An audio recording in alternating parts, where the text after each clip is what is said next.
Hello everyone, कैसे हैं आप सभी। आज इस वीडियो में हम पॉलिटिकल साइंस से रिलेटेड कुछ क्वेश्चंस डिस्कस करते हैं।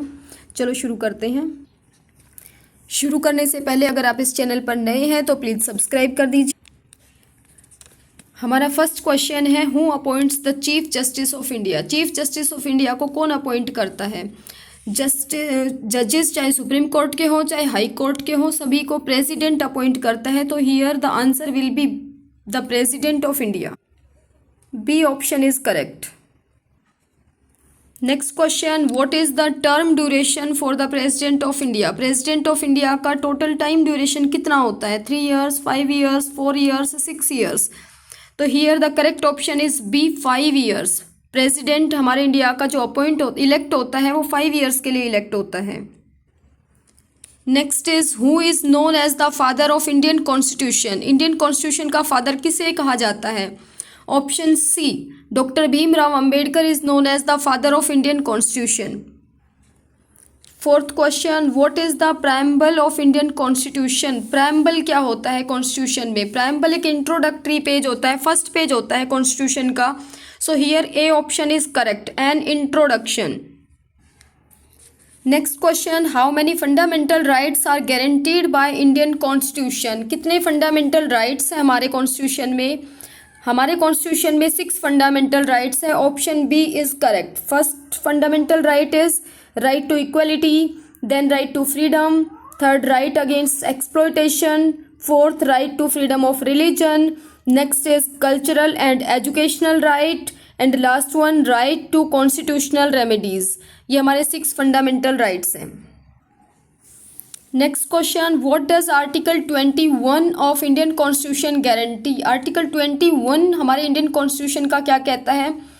Right to equality, right to equality article 14 to article 18 है। Right to life and personal property, ये हमारा आर्टिकल 21 ए में आता है, राइट टू लाइफ। तो ये हमारा इंडियन कॉन्स्टिट्यूशन में राइट टू लाइफ है आर्टिकल 21 ए में।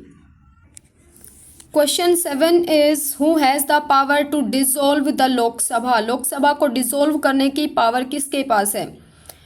सो option B is correct, president. President can dissolve Lok Sabha. ये प्रेसिडेंट की डिस्क्रिशनरी पावर में आता है कि पार्लियामेंट को प्रेसिडेंट डिसॉल्व कर सकता है। अगर प्राइम मिनिस्टर रिजाइन कर देता है तो भी लोकसभा डिसॉल्व हो सकती है। अगर 2/3 मेंबर हमारे गवर्नमेंट के अगेंस्ट हो जाते हैं तो भी लोकसभा डिसॉल्व हो जाती है। और यहाँ पे प्रेसिडेंट ऑप्शन है क्योंकि प्रेसिडेंट के पास डिस्क्रिशनरी पावर है, यहाँ पावर की बात हो रही है। तो option B is correct. Next question, the national emergency proclaimed under article 352 affects which of the following. जब हमारी कंट्री में नेशनल इमरजेंसी लागू होती है तो क्या चीज़ इफेक्ट होती है। फर्स्ट इज़ फंडामेंटल राइट्स, ये भी अफेक्ट होते हैं। अगर नेशनल इमरजेंसी लागू होती है हमारी कंट्री में तो फंडामेंटल राइट्स जितने भी सिटीज़न है सबका डिसमिस हो जाते हैं। Second, directive principle of state policy, government के लॉज में भी उनको भी डिसमिस किया जाता है। तो यहाँ ऑप्शन होगा both A and B, fundamental rights भी और directive principles of state policies भी डिसमिस होती हैं। Next question, which part of the constitution deals with the executive. Executive के साथ हमारे कॉन्स्टिट्यूशन का कौन सा पार्ट डील करता है। हमारे कॉन्स्टिट्यूशन में टोटल 22 पार्ट्स हैं। ओरिजिनली 22 पार्ट्स थे हमारे कॉन्स्टिट्यूशन के और 395 उसमें आर्टिकल्स थे। लेकिन 2021 में हमारे पास 25 पार्ट्स है कॉन्स्टिट्यूशन के, जिसमें हमारे पास आर्टिकल्स है 448। तो हमारे एग्जीक्यूटिव के साथ हमारे कॉन्स्टिट्यूशन का कौन सा पार्ट वर्क करता है। Part 5। So here correct option is D, part 5। Next question, the term of office for a member of Rajya Sabha is 3 years, 5 years, 6 years, 2 years. एक राज्यसभा का मेंबर कितने सालों के लिए रहता है। तो इससे राज्यसभा हमारा परमानेंट हाउस है, इसके 1/3 मेंबर आफ्टर 2 ईयर्स रिटायर होते हैं। तो एक कैंडिडेट को 6 ईयर्स का टाइम पीरियड मिलता है। तो 6 years is the correct option C. Next question, who is the head of state government in a state of India. India के किसी स्टेट में जो गवर्नमेंट का हेड होता है वो कौन होता है? First option chief minister, governor, president, prime minister. Government का हेड होता है एक स्टेट में चीफ मिनिस्टर, गवर्नर होता है नॉमिनल हेड और constitutional head of a state, president होता है नॉमिनल और constitutional head of the country, और प्राइम मिनिस्टर गवर्नमेंट का हेड होता है नेशनल लेवल पे। सो हियर स्टेट गवर्नमेंट की बात हो रही है, तो option A is correct, chief minister. Next question is the attorney general of India is appointed by. Options are president, prime minister, chief justice of India, Lok Sabha speaker. Attorney general is also known as first law officer. इसको कानूनी सलाहकार भी बोलते हैं, जो legal matters पर अपनी advice देता है। इसको प्रेसिडेंट अपॉइंट करता है। So option A is correct, president of India.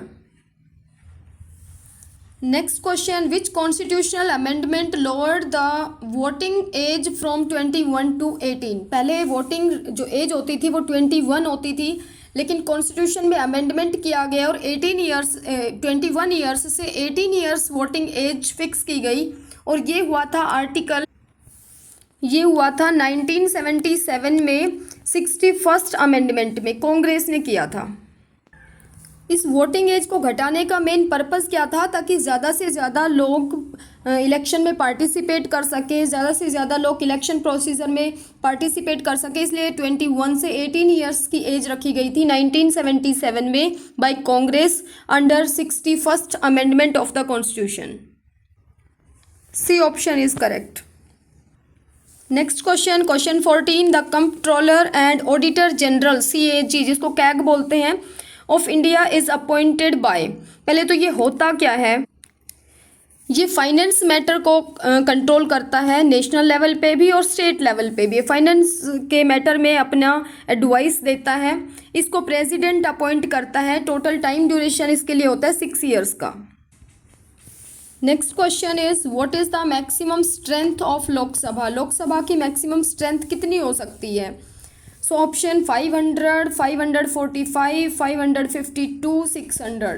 इसके अकॉर्डिंग है 552, 530 from states, 20 from union territories and 2 were nominated till 2019। अब ये नॉमिनेट नहीं होते हैं, पहले 2 एंग्लो इंडियन लोकसभा में नॉमिनेट होते थे, लेकिन 2019 में इसको हटा दिया गया है, 2 नॉमिनेट अब नहीं होते हैं।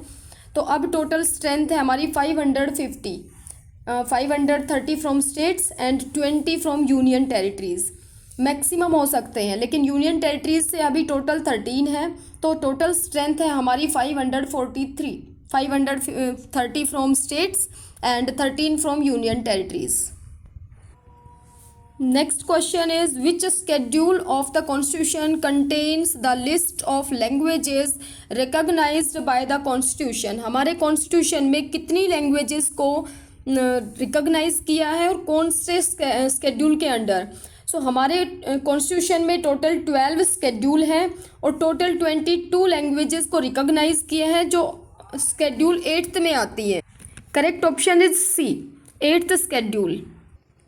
Next question, question 17, the directive principles of state policy are enshrined in which part of the constitution. Constitution के कौन से पार्ट में हमारा DPSP आता है, directive principles of state policy? Option is part A, part B, part 1, part 2, part 3, part 4। तो part 4th के under आता है हमारे directive principles of state policy. Correct option is D. Total 25 parts हैं हमारे कॉन्स्टिट्यूशन के, लेकिन जब कॉन्स्टिट्यूशन बनाया गया था तो टोटल 22 पार्ट्स थे, जिसमें 395 आर्टिकल्स थे। लेकिन अभी हमारे पास 25 पार्ट्स हैं हमारे कॉन्स्टिट्यूशन के, जिसमें 448 आर्टिकल्स हैं। तो इसका ऑप्शन होगा D, part 4th। Next question, what is the minimum voting age in India? 18 years. Option A is correct. Next question, the president of India is elected by an electoral college consisting of. जो president है India का वो कैसे elect होता है, उसके लिए कौन वोट करते हैं? Option A members of parliament, option B members of legislative assemblies, option C elected members of both the houses of parliament and legislative assemblies, option D elected members of legislative assemblies and governors. So president को vote करते हैं दोनों parliament के दोनों house, Lok Sabha Rajya Sabha के elected members और state legislative assemblies के members, जिसको हम बोलते हैं एमएलएज। तो ये वोट करते हैं। Option C is correct. Elected members of both the houses of parliament and legislative assemblies. Next question, question 20, what does article 370 of the constitution pertain to. Article 370 हमारे जो कॉन्स्टिट्यूशन का था वो किसके रिगार्डिंग था। Option A special provision for Jammu and Kashmir, option यही आएगा Jammu and Kashmir. ये काफ़ी चर्चा में रहा था ये आर्टिकल 370, इसके ऊपर मूवी भी बनी हुई है।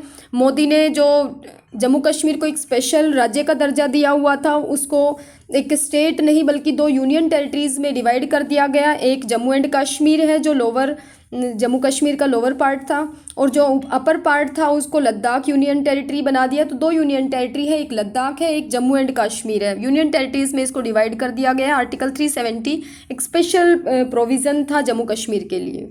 So option A is correct. Next question, when was the constitution of India adopted. India के कॉन्स्टिट्यूशन को कब अडोप्ट किया गया। 1947, 1950, 1952। So here the correct option is B, 1950, 26 January 1950। Constitution को लिखकर रेडी कर दिया गया था 26 नवंबर 1949 को, लेकिन इसको लागू किया गया था 26 जनवरी 1950 को, क्योंकि 26 जनवरी को एक स्पेशल डे बनाना था, एक सिग्निफिकेंट डे बनाना था, क्योंकि 26 जनवरी को हमने 1930 में इंडिपेंडेंस डिक्लेयर कर दिया था 26 जनवरी 1930 को। तो उस डे को एक स्पेशल बनाने के लिए हमने 26 जनवरी 1950 को अपना कॉन्स्टिट्यूशन लागू किया। Next question, how many schedules are there in Indian constitution. 20, 25, 12। Here the correct option is 12। 12 schedules है हमारे कॉन्स्टिट्यूशन में और पार्ट है 25। Next question, the preamble of the Indian constitution begins with which words. इसमें कौन से वर्ड्स से हमारा इंडियन कॉन्स्टिट्यूशन का प्रेम्बल स्टार्ट होता है। Preamble is the introductory page of the constitution, first page of the constitution, जो स्टार्ट होता है we the people of India, हम भारत के नागरिक। Here option A is correct. Next question, what is the minimum age for a person to become the prime minister of India. Prime minister बनने के लिए कितनी मिनिमम एज चाहिए। So option C is correct, 35 years. President बनने के लिए 35 years की as होनी ज़रूरी है। आशा करती हूँ आपको ये वीडियो अच्छी लगी होगी। अगर ये वीडियो अच्छी लगी तो please like, share and subscribe to my channel, ताकि ऐसी ही वीडियो मैं और भी ला सकूँ। Thank you.